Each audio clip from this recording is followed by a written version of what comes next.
Hey groomers, Tyler here. Just wanted to show you something to take a look for if you're doing your own work or if your sharpener is. Here we go. So it said this clipper needed a new hinge. When I took it apart, I didn't even notice, but this was the hinge that was on it. I turned it around. Oh, both springs are in it. Seems to be working well. I tested it out. It felt funny. And the reason it felt funny is because it's not the right hinge. So this is an Andis hinge someone put on an Oster clipper.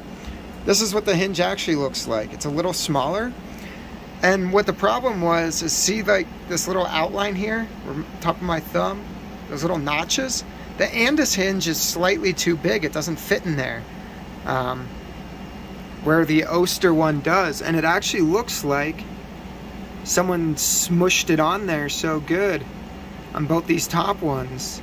So we'll see, but it shouldn't affect the one that's about to get put on. But as you can see, it's smushed the little corners in the bottom.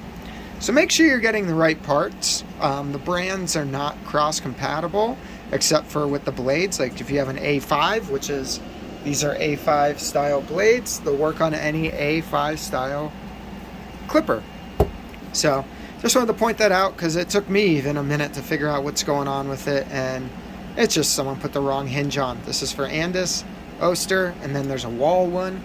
So each clipper has their own hinge, but the hinges should be pretty similar across the brand of the clipper, I think.